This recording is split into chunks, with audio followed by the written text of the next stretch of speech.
Doctor Manmohan Singh यांचं निधन एक दुःखद अशा प्रकारचा प्रसंग आहे.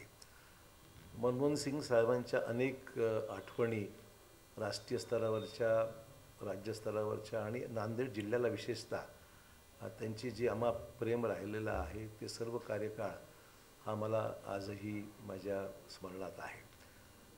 मनमोहन सिंग साहेब एक वेगळं गणित होतं, एक एक्सपर्ट ज्याला म्हणू आर्थिक सामाजिक क्षेत्रामध्ये ज्यांचं फार मोठं काम होतं, ज्यांनी आपल्या कारकिर्दीमध्ये देशाचे पंतप्रधान असतानासुद्धा आणि अर्थमंत्री असतानासुद्धा कधी बडेजावपणा कधी केला नाही. कधीही वागताना अतिशय विनम्रतेने त्यांचं वागणं राहिलेलं आहे. आणि मग ते पक्षातले असो किंवा विरोधक असो, सर्वांना आपल्या पद्धतीने त्यांनी व्यवस्थितपणे त्यांच्याशी संबंध ठेवून देशाच्या हिताचा विचार करणारे अशा प्रकारचे डॉक्टर मनमोहन सिंग फार जवळून पाहिलेले आहेत. देशाला अनेक त्यांनी बजेट दिले. त्या बजेटच्या माध्यमातून देशाच्या अर्थकारणाला, देशाच्या आर्थिक परिस्थितीला, आर्थिक उदारीकरणाला एक नवीन दिशा त्यांच्या कार्यकाळात मिळाली. आणि त्यांनी घेतलेल्या निर्णयामुळे देश हा फार झपाट्याने या सगळ्या आर्थिक अडचणीतून बाहेर पडला.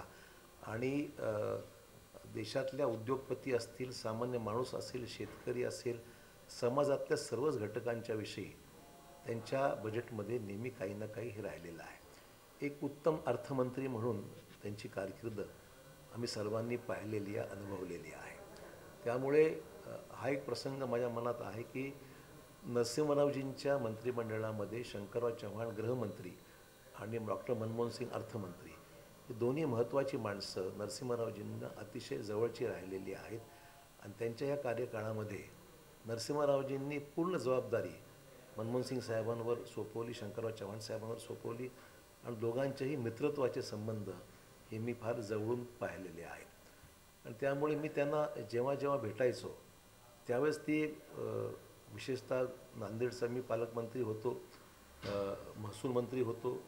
कृतागद्दीच्या कार्यक्रमाला धोरणात्मक निर्णय म्हणून त्यांच्याकडून मान्यता मिळावी असा आमचा प्रयत्न होता. त्यांना मी पुण्याला राजभवनला भेटलो, मुंबईतही त्यांची माझी अनेक वेळा भेट झाली, दिल्लीलासुद्धा त्यांना मी भेटलो. आणि प्रत्येक वेळेस भेटीच्या वेळेस नांदेडच्या कामाविषयी त्यांनी आस्थेने चौकशी केली. नांदेडच्या सर्व विकासात्मक कामाला खूप हातभार लावला, त्याला मान्यता दिली. आणि आपण पाहिलं की स्वतः ते ह्या कार्यक्रमाला नांदेडला स्वतः व्यक्तिशः येऊन गेले.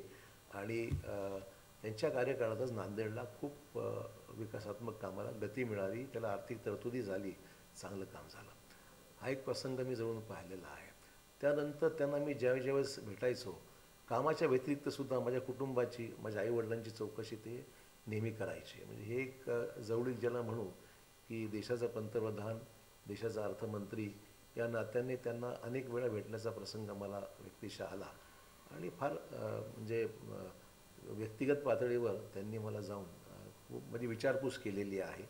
एक ज्याला म्हणू की एक जवळचे संबंध जसे आपले असतात, व्यक्तिगत पातळीवर आस्था असते, विचारपूस करायची त्यांची सवय राहिलेली आहे. त्यामुळे आणि मितभाषी होते, सॉफ्ट स्पोकन होते, त्यांच्या कामाची शैली वेगळी होती. आणि त्यांना मी पंतप्रधान म्हणूनसुद्धा फार जवळून पाहिलेलं आहे.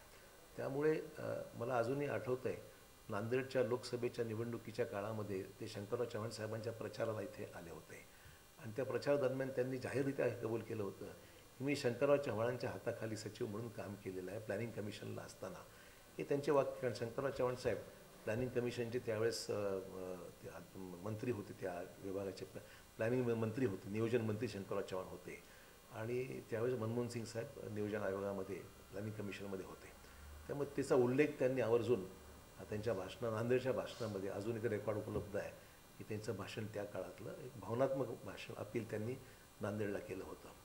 हा एक महत्त्वाचा प्रसंग मी त्यांना तो माझ्या आठवणीमध्ये आहे. देशाला खऱ्या अर्थाने एक चांगला पंतप्रधान, एक अतिशय प्रामाणिक, मितभाषी तर होतेच, कोणाशी कधी ते रागवले, उद्धटपणे बोलले, कोणावर राग काढला असा कधीही मी प्रसंग पाहिला नाही.